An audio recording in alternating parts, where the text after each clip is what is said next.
Hi hello नमस्कार. आज आपण हरभरा डाळीचा डाळ कांदा करणार आहोत. तर त्यासाठी मी 1 वाटी हरभरा डाळ 5 मिनटं भिजत घातलेली होती. अशी ही भिजत घातलेली आहे. इथे बारीक कांदा चिरलेला आहे. तर मग आता रेसिपी सुरू करूया. प्रथम एका पॅनमध्ये 1 चमचा तेल टाकून घ्यायचं आहे. मोहरी तडतडली की आपण जिरं टाकणार आहोत. त्यानंतर आपण आता बारीक चिरलेला कांदा टाकून घेणार. असा हा बारीक कांदा आपण चिरून घेतलेला छान गोल्डन ब्राऊन होईपर्यंत आपण परतणार आहोत. आपण चवीनुसार मीठ घेणार आहोत. त्यानंतर ही घरचा काळा मसाला घेणार आहोत. धना पावडर घेतलेली आहे. थोडंसं लाल तिखट घेतलेलं आहे कलरसाठी. आपण हा छान गोल्डन ब्राऊन झालेला आहे आपला कांदा. त्यानंतर आपण त्याच्यात मसाले टाकूया ते सगळे.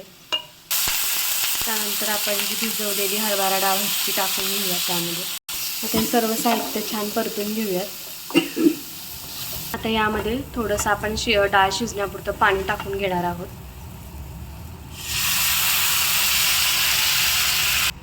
असा हा डाळ कांदा तुम्ही चपातीसोबत किंवा भाकरीसोबत छान खाऊ शकता. आता हे 10 मिनटं उकळू द्यात आणि मग आपला मस्त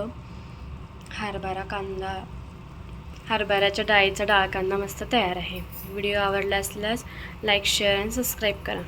थँक्यू.